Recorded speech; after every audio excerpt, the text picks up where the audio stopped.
It is time for Streetwise with former chief of the New York City Sheriff's Department, former chief of the Seagate Police Department, retired New York City detective, Time Warner Public Access Media Award, Joe Franklin Super Excellence in Broadcasting Memory Lane Award, New York Veteran Police Association Streetwise Productions, host of Streetwise, Mr. Lou Telano. Good evening and welcome back to Streetwise.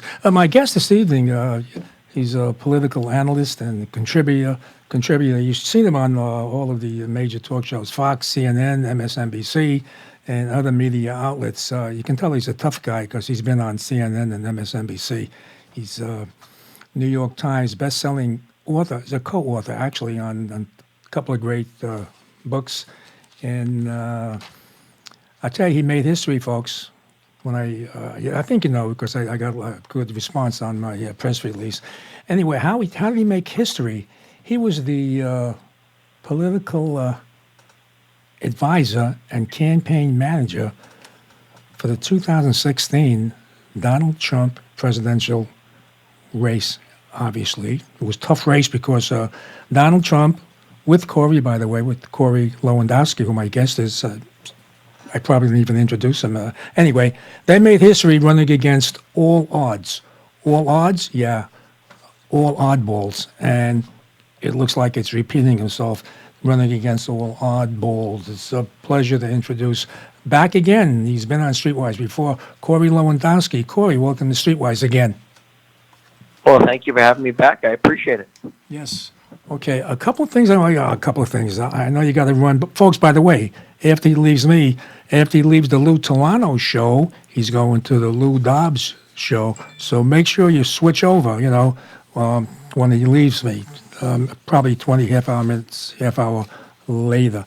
Corey, on the two books, the two great books, and Let Trump Be Trump, I think we have no choice, right? Trump is Trump.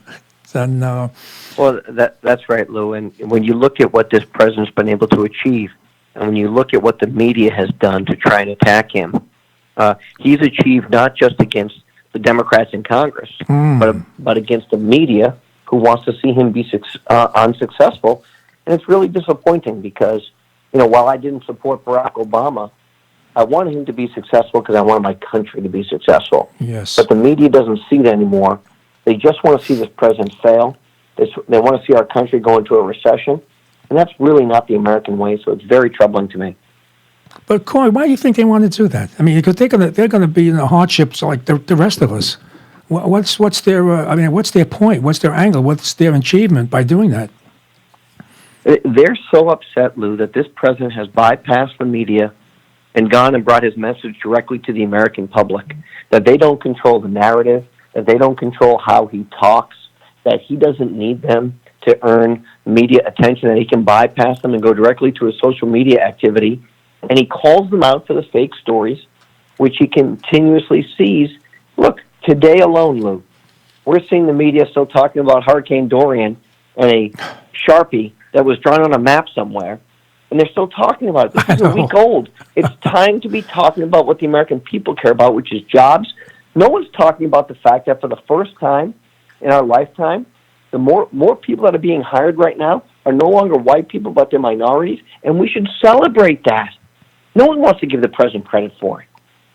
They're running out. All they have is criticism. They have nothing else. He's done which we pretty much know if you realize what Donald Trump has done to this country in the short time that he's been president, and yet so all they do is have criticism. They keep, you guys are strong because I know you have to be tough because you were part of that and you still are. It's so the book, the Let Trump Be Trump, is like aside from the tough race, it's pretty much how he rose to where he is today, and it also. My guest last week, by the way, he sends his regards, is Jerome Corsi, and we talked about the deep state. In your book, Let Trump Be Trump, isn't there a concern about the deep state? Well, of course it is, because the deep state's very real, and this isn't, this isn't tin-foil hat-wearing people. These are people who actively subvert the President of the United States with lawful orders who, when he tells them he wants them to do something, they simply say, we're not interested, we're not going to do that. And now what we see is, they once again leak information. How many times have we seen, Lou, the President of the United States having a private conversation with another world leader that's been leaked by someone in his own staff, or from the national security agencies? Or when you look at Comey and Clapper and Brennan, these are the individuals who were supposed to be in charge of our intelligence communities, and instead what they did was they lied to the American people. They came up with the biggest narrative and the fake story of the witch hunt, Russia collusion, and they've gotten away with it. Yeah. And so, look, that is what the deep state is. It's those individuals. And by the way, this president's not the first one to complain about those people. Every president going back to Ronald Reagan has complained about them. The difference is now they're much more empowered because they don't care if they're called out. Yeah, he rocked the boat. Donald Trump definitely rocked the boat. It seemed to make them stronger, And actually, I just can't believe, I've been around a long time in regard to different political races. I've never seen this hatred. I mean, right now, they're down. They tried everything which we know, the illusion, collusion, confusion, and they try him being a traitor. I just can't think of all different things. Now they're down to racism. They're running out of ideas. So there's no stop. It's easy to call people names. It's very easy to call the president a racist, a misogynist, and a xenophobic, and all those other things because, you know what, they're easy things to say. But when you look at his record, you look at what he's done for the African-American community. There are more African-Americans working today than ever in our nation's history. The unemployment rate in the African-American community is the lowest it's ever been. Right. When you look at the criminal justice reform package that this president alone pushed through and forced Congress to get done, that was a package which disproportionately was impacting the African-American community, and Barack Obama did nothing to solve that problem. But it's easy to call the president a racist. Yeah. It's easy to do it when you don't want to really look at the results. Yes. They don't want to look at the results, and they're actually trying to conceal the results. That's one of our big concerns, and it's just amazing. But the other book you're involved with, Trump enemies, Corey Lowendowskii. Are you telling me Trump has enemies? Yeah, well, Lou, as you know, there were a number of enemies inside that building who did everything they could to subvert his own agenda. From guys like Gary Cohn, who were Wall Street executives who ended up inside the administration, to Rob Porter and others who thought it was their job to, when the president gave a lawful, directful order, they just discarded it. And we read about some of these people in some of these books where they said, well, we didn't want the president to renegotiate a trade deal, so even though he told us to put the paper on his desk, we just refused. So, look, those are enemies from within. And unfortunately, those enemies for the first couple of years of this administration did a serious amount of damage. But now, and I've got an op-ed coming out tomorrow praising Mick Mulvaney, the acting chief of staff. I think he's just the guy. And I think he's done all the right things, and he has the president's best interest at heart, which I can't say for everyone who served in that building. No. It's like a surprise a month, and it's really shocking how people can flip like that. And besides flipping, they leave with hatred. It's mind-boggling. So he's still going to have a tough time, I think. But my opinion is the same as yours, because I've seen you.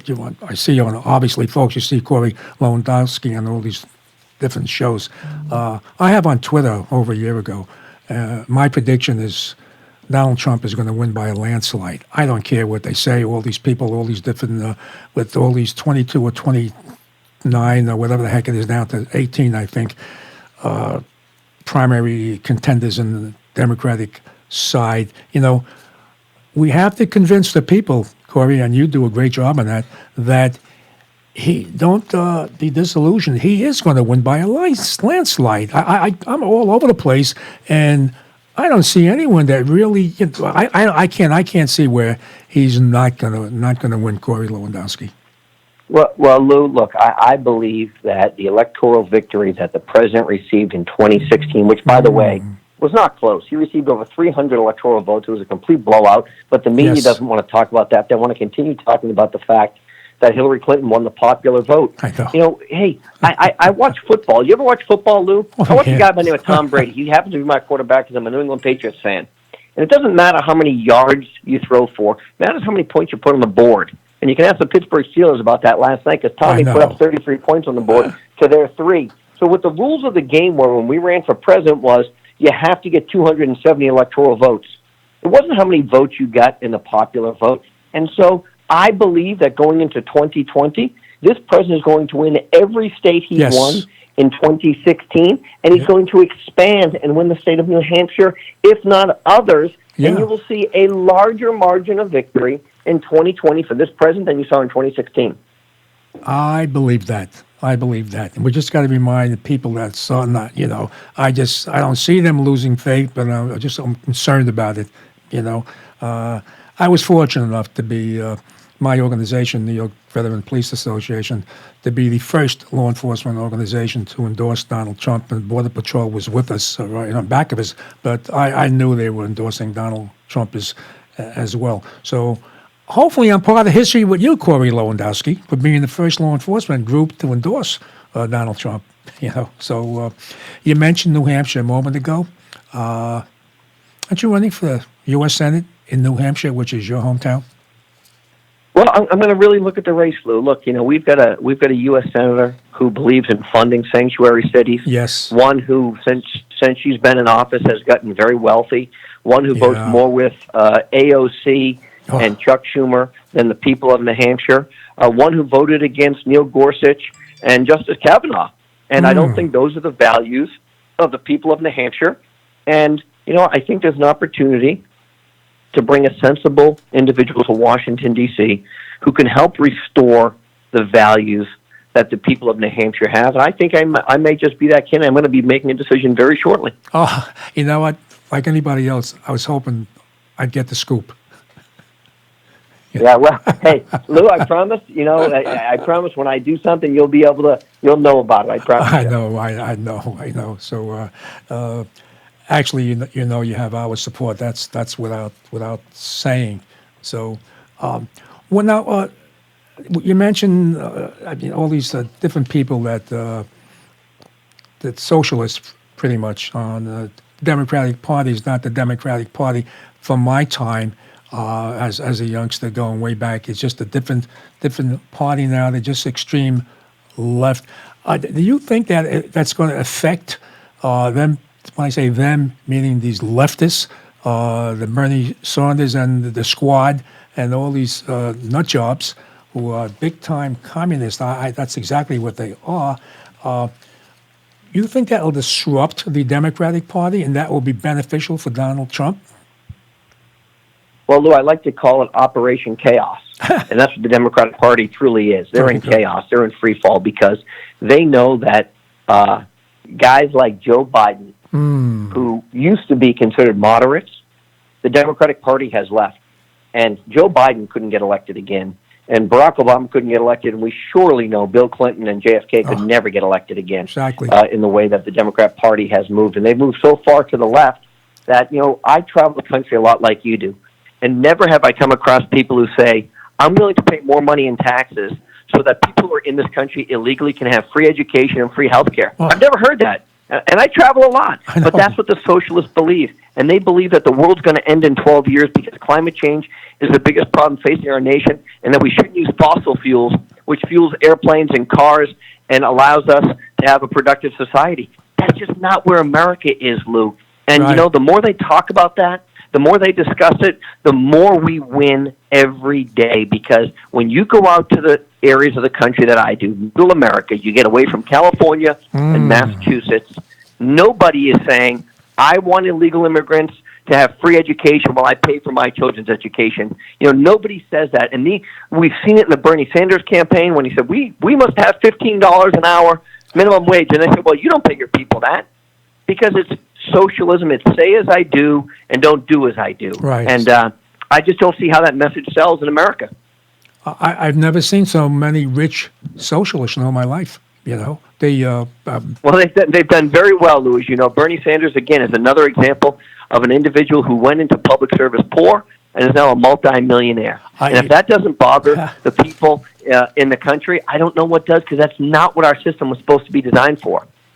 Well, they lost one little narrative that they had is that we got to go after the 1% of the richest people in the country. Now they be like Bernie Sanders. He's going to be, or is, that top 1% are the richest people. So I've never seen so many rich socialists. I never heard of so many rich socialists, and I don't know. Do they think Middle America or the average blue collar worker is stupid or dumb? It's just mind boggling. They do it right in our face. I just can't understand it. Lou, my grandfather was a union printer for 44 years in the same shop. Yeah. And my stepfather was a police officer in Lowell, Massachusetts for a long, long time. And they could never have envisioned making $1 million like Bernie Sanders has and getting rich while in public service. And you know what? They were probably both just diehard Democrats who believed that the Democratic Party were for the working man. But that day is gone. The Democratic Party now is for the people who are in this country illegally. They want open borders. They want free education for everybody. They want to make sure that we're redistributing people's wealth. And if you get up and you work hard every day and you go to work and you create value for your family, they want to take that away from you. And that's not what we're about in this country. But I don't understand. But again, it's obvious that Middle America doesn't want that. And yes, they're still shoving it down our throats. And like we said a moment ago, by Bernie Sanders, not all of them. Barbra Streisand was going to come out with an album called The Wall. And it was going to be critical, obviously, of what Trump wants to do at the borders. And I tell you, I somehow got to her, through social media. And I said, indicating that it's fine if you have a wall around her, where she lives in Bel Air and Mulholland Drive. Because I tried, by the way, many years ago, I just still want to talk to you about different things. She's an example of the very wealthy, liberal people. She has a wall around her home. Besides the wall, there's a fence and there's armed guards around her estate where she lives. And she was one of these big-time critical people of Donald Trump, and that's pretty much Hollywood anyway. But people see that. Don't they realize that people see that, Corey? When you travel around the country, right, anybody this stupid that they actually fall for all this stuff? I just, again, to me, it's so mind-boggling how they want to go all the way to the left, and as you said a moment ago, support illegal aliens and let illegal aliens come in. I don't know I really can't figure out what the hell they're thinking. But Lou, you also have to remember the Hollywood elites hate Donald Trump. Yes. They want to quote blacklist people. They want to attack Trump supporters. And then Roseanne Barr says one nice thing about Donald Trump, she's fired. Deborah Messing, and these guys from Will and Grace can go and attack conservatives and people who are going to potentially support the president, and they're cheered. That's the thing. It's amazing, the double standard. And so these Hollywood elites have made all this money. You know what? They live by a different set of rules. Nancy Pelosi has a different set of rules. She's worth $20 or $25 million. She flies on private planes. And look, I understand the security aspect of it. She has a big wall around her house.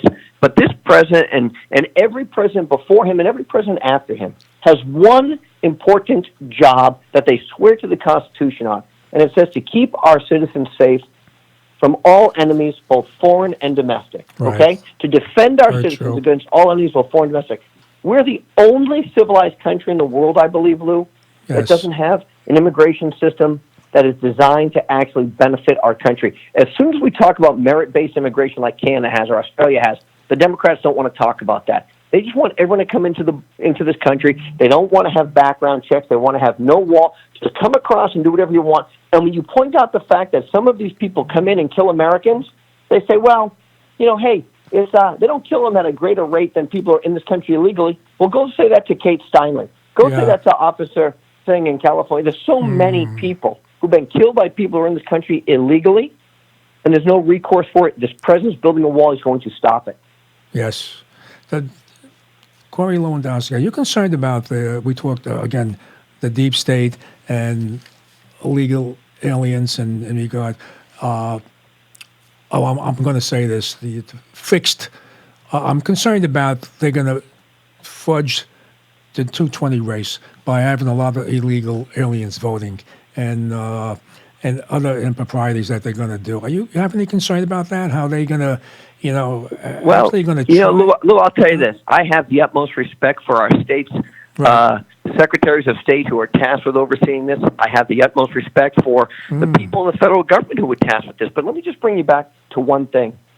In 2016, this narrative that the Russians interfere with our U.S. election system, remember who was in office at the time, and his name wasn't Donald John Trump. He was a private citizen just like you and I were. He had no more ability to control what took place in the 2016 election from a ballot security and integrity perspective than you or I did. So if anybody was responsible for potential meddling in the 2016 election, it would have been Barack Obama and James Comey and Clapper and Brennan. Okay? But we didn't see that problem in 2018, and I believe that the systems that the U.S. has in place will maintain ballot integrity. I can tell you my home state of New Hampshire, Lou, we just passed a law, and it sounds crazy. You have to be a resident of the state of New Hampshire to vote in New Hampshire now. That wasn't the case in 2016. But now you actually have to live in the state of New Hampshire, which I think is a very reasonable request if you're going to be voting in New Hampshire. So I believe that they meaning the federal government and the state governments, will do everything possible to ensure that we have integrity at the ballot box and that every vote is counted and counted only once, and that people who aren't supposed to be voting aren't voting in federal elections. Can we really control the integrity? Can we really be sure? I'm always concerned about fixing things. Let me put it that way. So I hope you're right. You would know better than I. You really have a lot of faith in the different individual governments that are going to stay on top of this election. But when they're trying to get people to vote in jail, they're trying to get illegal aliens to vote. I mean, that's my concern, and not only me, a lot of people that are out there that are saying, well, what if I get it, but you have to remember, we're the greatest nation in the history of the world. And look, do we make mistakes? You bet we do. Yeah. But do I think there's going to be a concerted effort in every state? And look, states like Michigan and Ohio and Wisconsin, places, in Michigan and Wisconsin, the president won those states by small margins. Pennsylvania, I believe that, even if you're a Democrat and you're the Secretary of State in those places, you have to care about the country and the laws that we have, and I believe those people do. Does that mean, we don't have problems sometimes? Of course we do. Yeah. But I think that there are good people there. I think the people who work these ballot locations, these polling locations, believe in it, and I don't think they're nefarious. I just don't believe it, and I believe we're going to have a free and fair election because that's what our country's been founded on. Yeah.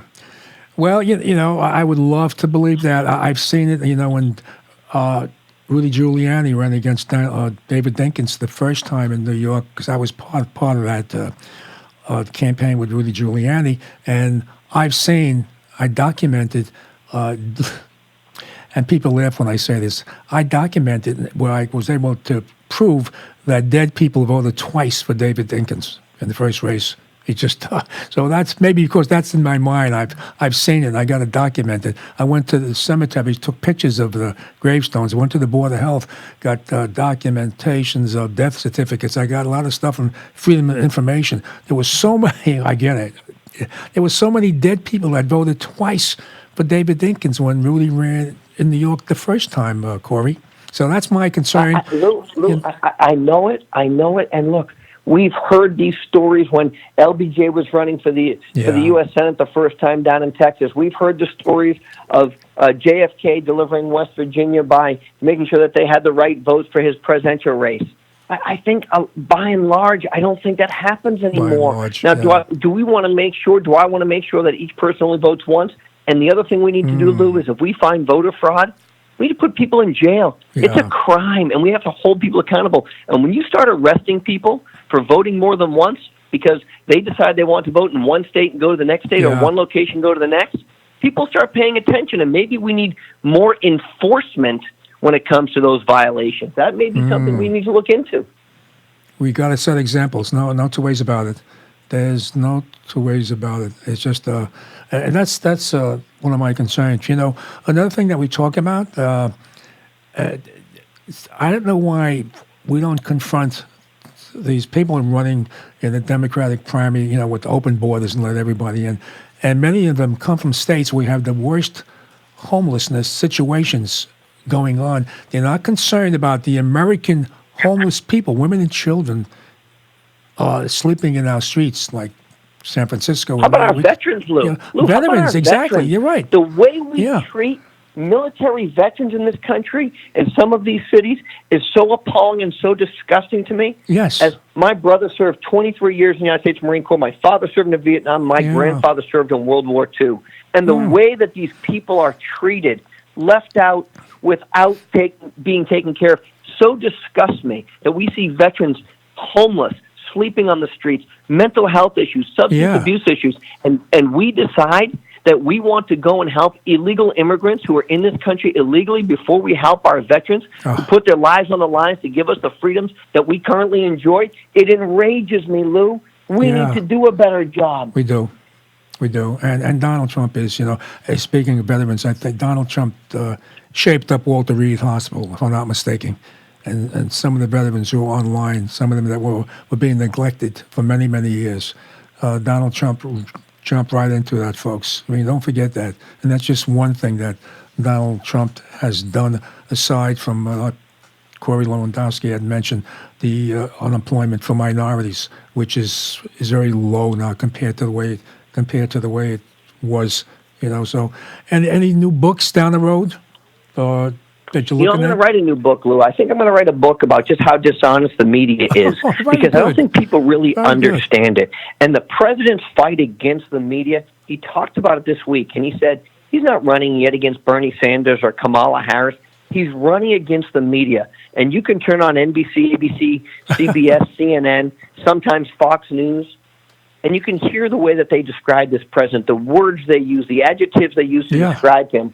And it should really be troubling to people to know that this media, look, I read a story, say, from the Media Research Center, 800 minutes dedicated to the president, of which 90% of those were negative or perceived to be negative. Yeah. We have the greatest economy in our lifetime. Yeah. We've got the lowest unemployment, $9.2 trillion in stock market value, more people working today than ever. And all they do is say negative things about this president, and that's why the media has lost so much credibility, because they make stuff up. They're not journalists anymore. They're not. They're now pundits, and they should describe themselves like that and stop pretending they're unbiased, because we see their bias every single day. I'm going to write a book about it, and I think people are going to have their eyes wide open when they read it, because they're not going to believe what really happens. Well, I tell you, they can see it right in front of their face. Just what was it? MSNBC. I can't think of the name of the so-called journalist. He kept saying, if it's true, remember, Corey? If it's true, if it's true, if it's true, in regard to some, like Donald Trump would say, some fake news in regard to Donald Trump. If it's true. How do you get away with that? Just imagine, just to get it out there, because some people may believe it's true. This is a big question that I have to ask you, if you know, and speaking to, because Roger Stone was my guest, and last week Jerome Corsi. Do you think, and I hope there is, do you think there's a hit list? When I say hit list, when Donald Trump wins again, I'm hoping to see a lot of indictments down the road. Is there anything to that? Just give us some hope that we want to see these people who are committing these crimes in our face, politicians, and doing these things. I don't know. I mean, it might be too tough a question for anyone, but I'm just hopeful that a lot of people, like the Clintons, I'm going to say, even the Obamas, I just hope certain people get indicted for what the crimes that they've done in our face. Lou, let's talk about a couple of these people. We know that the deputy director of the FBI, who was fired, okay, Andy McCabe has had a criminal referral pending against him for over a year, and the Department of Justice hasn't acted on it. I was very disappointed with Inspector General Horowitz's report that said Jim Comey was untruthful, which we call lying in the real world. Okay, when you're untruthful, that means you lied, and they didn't indict him. And I'm hopeful that he's held accountable for the abuses through the FISA court, which we know the FBI perpetrated. But we also know that people like Strzok and Page and Jim Baker, who was the general counsel of the FBI, and Bruce Orr at the Department of Justice and so many others perpetrated the biggest crime against the government and against American citizens in our recent history, and nobody has gone to jail for it. Yes. And look, I did Judge Janine's show, who I have enormous respect for, last week, and she said, Corey, the District of Columbia is going to be a very favorable environment for people who are indicted when they're Democrats. And I said, Judge, nobody's above the law. Nobody's above the law. And the truth is, if you've committed a crime, then you're held accountable. That's how our system works. And if you or I ever leaked classified information, whether it's the lowest level classification or the highest, we would have been indicted. And that's the difference. It's two different sets of rules. If you don't believe me, go ask Mike Flynn. Go ask George Papadopoulos. Look what they did to spy on Carter Page, a private American citizen on domestic soil, because they didn't like his politics. They never charged him with the crime. Dr. Corsi never charged him with the crime. But they said, hey, you plead to a crime and we won't come after you. And he said no. And guess what? They had to drop the case. Because they threaten and they can break you because they are paid government employees who have unlimited resources to come after people based on politics. And if that doesn't sound like a third world, third-rate country, I don't know what is. Yeah, I had, just for a moment there, I'm trying to think. I had Bruce Cutler on. Bruce Cutler was my guest. He represented, the Don. It's mind-boggling for a moment. And he was on my show. Bruce Cutler were talking about when he represented, why is that mind-boggling? John Gotti, of course. And we talked about that. When the FBI wanted John Gotti, they made a call to Bruce Cutler.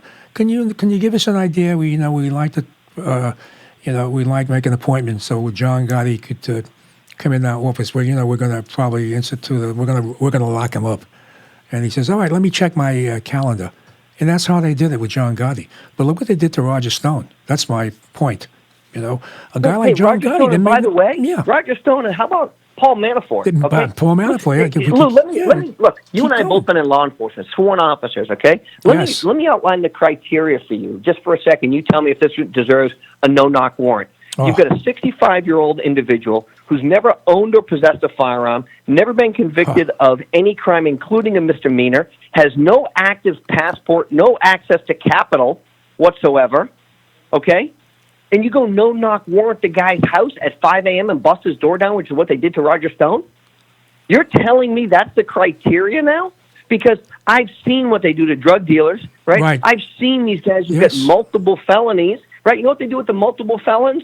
Hey, why don't you come on in? We'll send one car to the house and pick you up. Of course. They sent more police to Roger Stone's house than they supposedly did to go get Osama bin Laden. Yes. I mean, it's amazing to me, right? But I mean, this is the way you're treated when you support this president. Yeah. It's just mind-boggling because I made arrests by appointments. And, folks, I forgot to mention that Corey Lowendowskii was also a former police officer.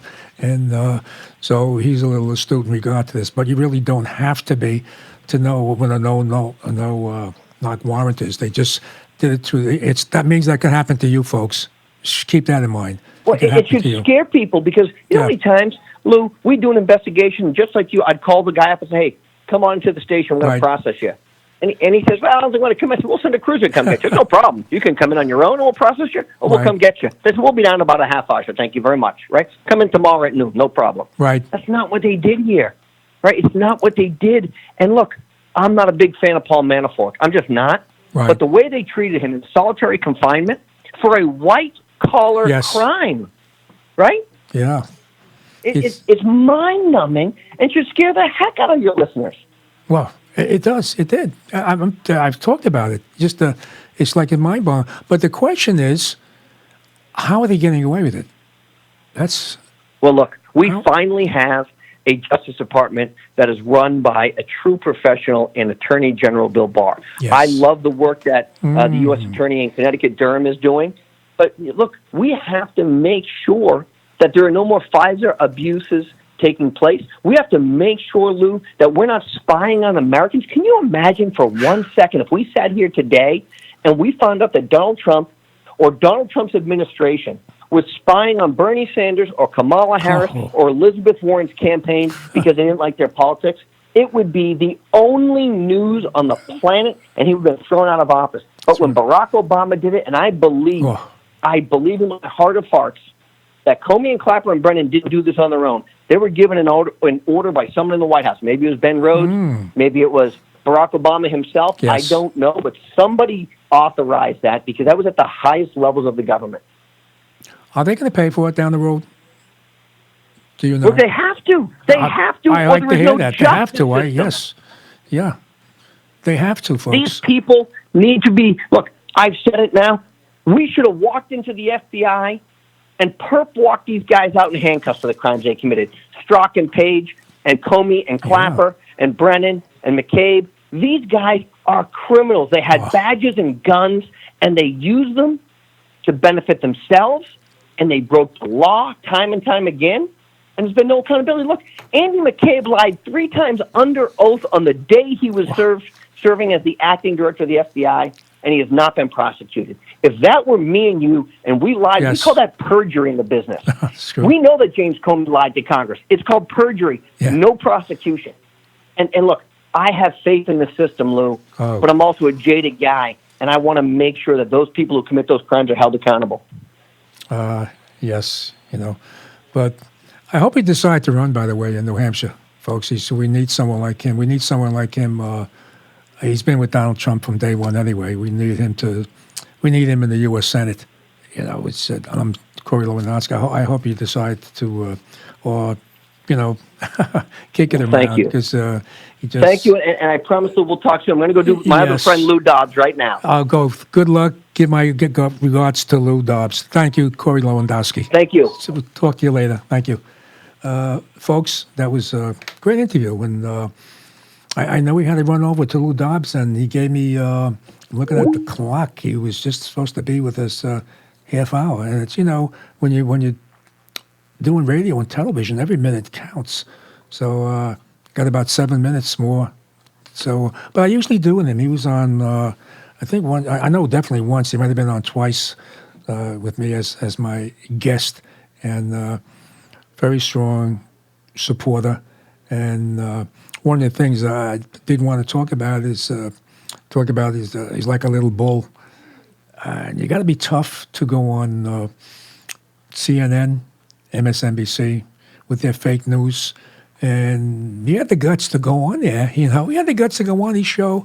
And what he was saying to me now, he was saying pretty much the same thing, These people have to get locked up. They have to go. The people that he talked about, including the heads of the FBI, which is very sad in my case. I've done cases where the FBI was just, when the issue with Comey surfaced, it was like sort of heartbreaking to think the people that are beyond, I'll tell you, that we in law enforcement pretty much look up to, and they break the law, they violate the law, and conspiracies, phony warrants. And this is the FBI. It's not the FBI of my time. And I was really surprised. Well, I guess I shouldn't be surprised. What Comey and that whole crew that Corey Lowendowskii had mentioned.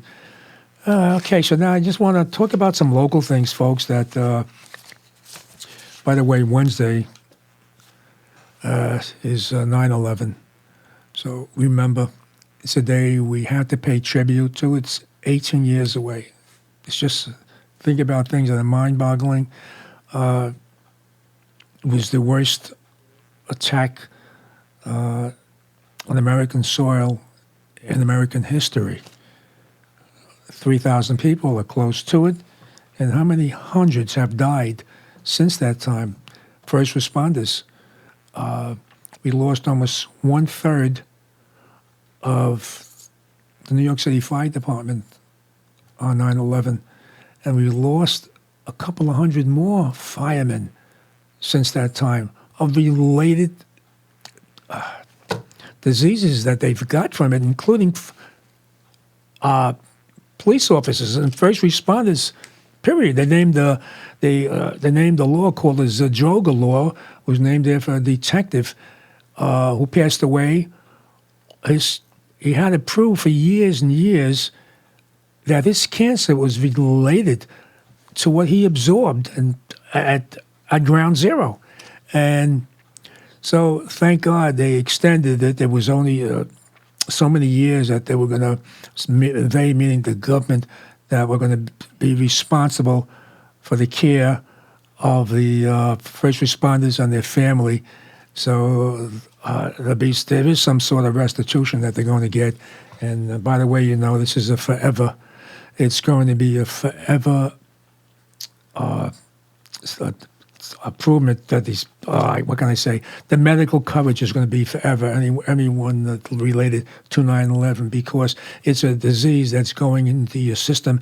And if you get married, like a couple of people that I talked about had children, their children got certain diseases that actually came from their father's bloodstream, from his system, and he was at 9/11, and that's going to keep going on from generation to generation. They used to say, did you have any heart disease in your family? Was there any cancer in your family?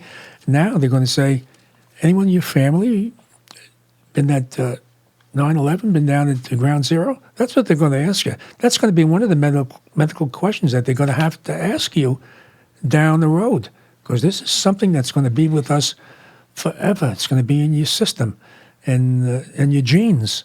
So we suffered a lot, and we're going to continue this suffer for many generations. And let's not forget the people that done that, folks. Let's not forget them, which we are, and our liberal Democrats have no problem with that. It just, and the squad has no problem with that. I don't even want to go into the names. They're congresswomen, that support, I'll tell you, radical Islamic groups. I'm saying radical folks, radical Muslims who are responsible for what happened at 9/11. And what's sad is that, in our school system today, a lot of schools, our schools in this country, have eliminated the Pledge of Allegiance. And we used to have prayer in our schools. And it was, I guess you could say it was sort of a Judeo-Christian prayer, because it was a basic prayer. We didn't say Moses, we didn't say Jesus, in our prayers in school. Well, we did say God. So that prayer is gone. It was, by the way, even in those years, you weren't compelled, it was something that we just did. Nobody sat down, nobody got on their knees, in their knees opposing it. That's what I mean, So nobody's done that. So I eliminated prayer in the school. They eliminated the Pledge of Allegiance. And you know what else is eliminated? Just something that I mentioned a moment ago. They're not teaching our kids, believe this or not, they're not being taught what happened 18 years ago at the World Trade Center. They're going to take that out of history. There are kids who are in high school are asking questions. What happened at Ground Zero 18 years ago? What was that all about? Could you imagine that? Because they've taken that in many of our schools throughout the country. They don't even want to talk about 9/11. That's why Donald Trump has to win again. I am telling you. You can imagine where we would be if all this is happening, and if obviously he stopped a lot of this crap, Donald Trump. So if Hillary had won, folks, what's going to happen if that group of Democratic primary presidential candidates, well, none of them are, look, let's face it, who in that group is going to take Donald Trump on in a debate? I mean, if you wanted 945-9099, it's a 516 number, 516-945-9099. I got a few minutes if you want to tell me or give me a hint who you think is going to be the contender, number one, or the winner in the Democratic presidential primary, or who you think, which one is going to be Donald Trump. 516-945-9099. It's really a joke. You can't think of anybody that's the advantage. Trump being Trump is the advantage, period. But there's nobody in that group that has a shot. You know, they talk about Joe Biden. Well, you know, I hope it's Joe Biden. You know, so I hope it's I'm afraid, well, I'm not afraid, but during the debate, he might fall asleep. That's just one of the things. But anyway, so Donald Trump has to win. That's why I was talking to Corey Lowendowskii, and I was concerned about the rigged election, the fixed election, illegal aliens voting. People that I'd mentioned before, they're able to vote 2 and 3 times. Some of them that were dead that voted that I've seen. I documented it myself with some other people. I've seen it. Maybe that's why I'm so concerned about it. And that happened at a state level, New York State, actually New York City. Now I'm talking about a national election. We got to stay on top of this. This is why they want all of these illegal aliens in this country. That's why they want to give out driver's license to illegal aliens in California. We know why. Because they're going to vote Democrat. That's why. This is why people like Bernie Saunders wants people in jail to vote. Because why? Because middle America, the working class, blue-collar workers, they're the ones that put Donald Trump into office, and they know that. And by the way, it's starting to increase. It's starting to grow. They know that also. And since a lot of minorities, like Corey Lowendowskii had mentioned, black employment has risen. Didn't rise under Barack Obama, not under Bush, but you would be shocked. And not even as the first African-American president, unemployment was high for African-Americans. So that's why, one of the things why we have to re-elect Donald Trump. I just want to talk about this. Speaking of 9/11, folks, don't forget this Wednesday we do have to pay tribute. 9/11. So what happened there? I just want to talk about a couple of things that are going on in New York City, and it's going to be a little political, of course. And we got Bill de Blasio, allegedly, supposedly running for president on the Democratic primary, but it doesn't look like he's going to make it. Because you need so many points and numbers and the money he'll have. And I think I know where the money is going to come from. Charlie McRae, who is the wife of Bill de Blasio, they put a health program together. Thrive, it's called THRIVE, Thrive. It's a health program to help people, especially people that have mental issues, mental disorders, which is fine. People who suffer from stress, like police and veterans, which is fine. And $10 million they're looking for, they can't find it. That was in her program, and nobody's saying anything about it. And she's asking for more money. And my understanding is $60 more million was approved to give her in this program. But you know what pisses me off is that this year we've had 9 New York City police officers commit suicide. It's the first time in history that this happened. And this health program, it's denied to police officers. Who could have more stress than a police officer anywhere in the country? I'm not going to be dramatic and say, well, when you leave for work, you don't know if you're going to come home or not. Well, folks, that's true. That's very accurate. So you have 9 New York City police officers, first time in history.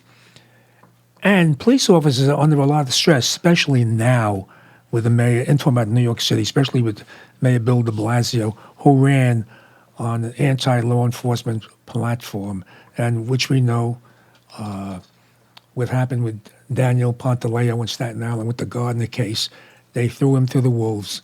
They threw him to the wolves because of the mayor of the city of New York, Bill de Blasio, because he did not want to go back to a presidential debate and be questioned about the Gardner case in Staten Island. So as soon as he came back, look what happened. 5 years. This cop has been on the job 5 years. And when Bill de Blasio came back in 5 days, Daniel Pantaleo, police officer Daniel Pantaleo, not only lost his job, he lost his pension. It's just mind-boggling. And now, with this health program, Thrive, that Charlene McRae is the head of in the city of New York in a health program, and police officers are denied this. I'm wondering, I want to look into it further. I want to see if she's or they are denying veterans as well. It wouldn't surprise me. It would not surprise me, folks. So that's another thing that we should be aware of. You got to know about these things because they're stealing right in front of our face. Going back to the city and Bill de Blasio, closing Rikers Island. You know why I want to close Rikers Island? Because I want to put these people back out in the street. They're bleeding hearts, or they feel that it's racial in our prison system in the city of New York. So they want to close Rikers. Did you ever hear what they're going to do with these inmates when they close Rikers and want to close Rikers Island? You know, years ago, because I was in the criminal justice system, law enforcement system, we had a jail in every single borough in New York except for Staten Island. You had a jail in Manhattan, Bronx, Brooklyn, and Queens. They consolidated these jails because it was an eyesore, and they had every area where a jail was, there were big-time issues. Bronx Jail, as an example, right across the street from Yankee Stadium. That's just one of the examples that I just want to talk to you about. Right across the street from Yankee Stadium. So you know what was happening? People were visiting inmates, of course, visiting hours in the evening, right? And what were they doing at night? They were mugging and robbing the people coming out of Yankee Stadium, getting to their cars. These were the visitors from the Bronx jail. They keep that quiet. They don't want you to know that. The families of the inmates in the Bronx House of Detention were mugging and robbing people that were coming out of Yankee Stadium in the evening. So that was just one of the reasons. In Brooklyn, the jail was, oh my God, Brooklyn Heights. You can't have a jail in Brooklyn Heights, downtown Brooklyn. So they closed that jail for that reason. And the reason why, because, the families were going in these hallways, urinating, right, leaving condoms in these hallways in the area, right, empty beer and whiskey bottles all over the place. And again, they're doing purse snatching people. That's why they closed the jails years ago, and it was a better idea to consolidate them, put them all on one big island, which they did, Rikers Island, and that's why they're there, right? So who cares about the inconvenience of people don't go to jail, and you won't inconvenience your family or friends or whatever. Just don't go to jail. So, and that's pretty much the answer on that. But there's a bigger thing than that. The island is worth a lot of money, folks.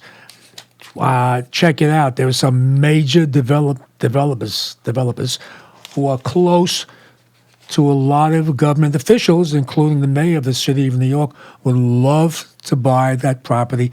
Maybe another Roosevelt Island. Keep in mind, Roosevelt Island is sort of like a separate area. You got to get to, or there is, to get to Roosevelt Island, you go to the side of Queens to a middle class, working class area to get to Rikers Island, or the tram on the 59th Street Bridge to get to Roosevelt Island. So somebody wants that property. I'm telling you, it's corruption. So that's my story on New York, and I've run out of time, folks. So I hope you enjoyed my guest. I'll be back next week. We're going to talk boxing, which was a little hobby of mine in my other life. So I'm going to talk boxing with Ray Bettinelli and Peter Woods. So next week, same time, same place, at Paradise Studios, Strong Island TV, 6 p.m., folks.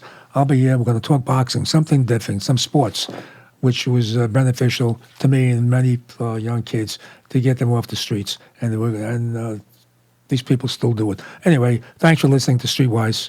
This is Lou Telano, and don't forget 9/11. God bless, and I'll catch you later.